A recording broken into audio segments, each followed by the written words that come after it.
tak, túto ukážku som vybrala, pretože sa mi páčila. Je taká dobrá na zobudenie a vidím, že aj tebe sa páči táto ukážka. Kristýnka Turianová, samozrejme herečka, ktorú poznáte aj zo seriálu aktuálne Osud u nás na Jojke, ale aj teda z Nitrianskeho divadla, kam sa postupne dostaneme. Toto je inscenácia, ktorá sa volá V mene balu. Áno. Mala premiéru 27. marca. Áno. Čo je to za hru? Tam sa iba takto s pani Pavlíkovou hádate, alebo? Tak to je hra. V podstate je to možno celosvetová, určite celosvetová premiéra, pretože autor Bala, musíme ho volať iba Bala. Dobre, voláme ho Bala. Tak v podstate to je naozaj veľmi známy slovenský autor, ktorý je asi najviac pomaly prekladaný do iných jazykov. Sú to naozaj veľmi dobré knihy a treba si ich prečítať, lebo je to vážne, vážne dobré. A v podstate náš príbeh hovorí o jednej rodine, o génoch, ktoré si predávame v rámci rodiny a vlastne ako deti napríklad trpia správaním svojich rodičov, akú prízmu na seba berú, ako vlastne do života sú pripravení a na vzťahy a medziľudské vzťahy medzi napríklad mužom a ženou. Áno.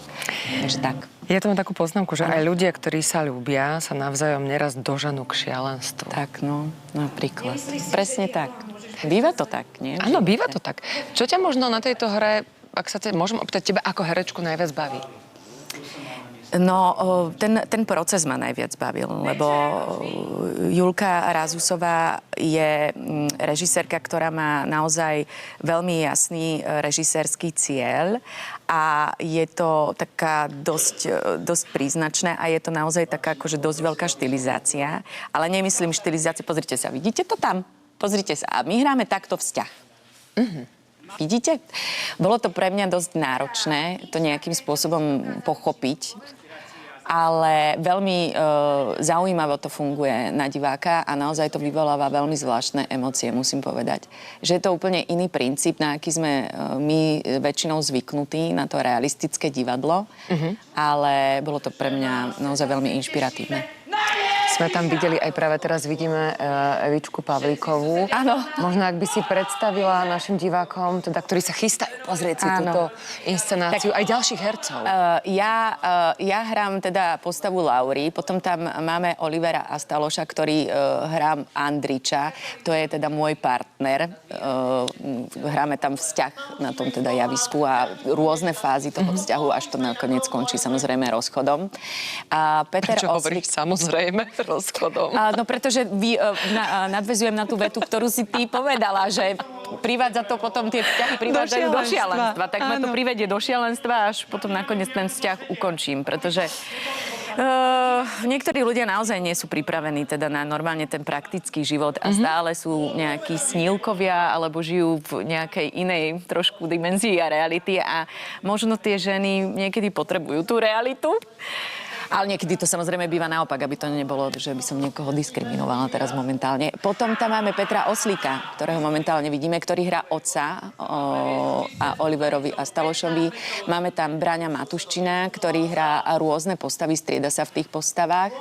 A Evičku Pavlíkovú, ktorá hrá dvojrolu, moju mamu, ktorú ste mali možnosť vidieť. A takisto hrá mamu Olivera. Prosím ťa, ešte mi vysvetli toto brucho chlpaté, alebo čo to je, tá scéna. Scénu navrhla Iva Šateková, veľmi dobrá, teda úžasná, známá výtvarníčka slovenská. To brucho znamená vlastne tie naše gény, to takéto zázemie, takisto mužský nejaký rozmer, element, otcovstvo a tak ďalej. Hej, že má to taký zvláštny rozmer. To brucho naozaj veľmi krásne funguje a je to podľa mňa úžasne výtvarné. Hej. Nie je to nejako vulgárne ani nič podobné. Práve naopak dotvára to naozaj celý ten obraz, lebo celé to má takú zvláštnu umelecko-vizuálnu atmosféru, to predstavenie. Ďakujeme ti, že si nás takto pozvala do divadla Andreja Bagara v Nitre, kde teda pôsobíš aj v iných hrách. Ale ešte nás trošku zober do svojho súkromia. Ako sa majú chlapci? A či už jazdia na motorkách ako ich tato? V žiadnom prípade žiadne motorky nebudú a momentálne moji chlapci sú v škole, na čo sa naozaj veľmi tešia. A budú sa venovať nejakému inému športu? Budú sa venovať, momentálne sa venujú futbalu, dnes majú zápas, tak im držím palce. To je úplne úžasné. Áno. Ďakujeme veľmi pekne Ďakujem ešte aj ja. raz, že si prišla. Ďakujem. Že si nás trošku zobrala do zákulisia divadla v Nitre, kde sa cítiš fantasticky. Áno, Ide ja to sa z tam teba? cítim ako doma, lebo je to moja druhá rodina, takže ja som naozaj veľmi rada, že môžem tam byť. Čo ťa ešte dnes čaká? Dnes ma čaká rodičovské združenie. Rodičovské združenie, idem do školy na VŽMU ešte, lebo ja robím ešte doktorantské štúdium, mám teda na Vysokej škole muzických umení a ešte ma čaká večer predstavenie Líra, Zlatá líra, na ktorú vás všetkých ešte stále pozývam, lebo môžete si kúpiť lístky a prísť sa na nás pozrieť. Perfektné. Ďakujem ti veľmi pekne, že si prišla a priniesla si výbornú atmosféru. Ďakujem. Teším sa, keď sa stretneme na budúce. Pekný deň. Ďakujem aj ja, pekný deň vám prajem.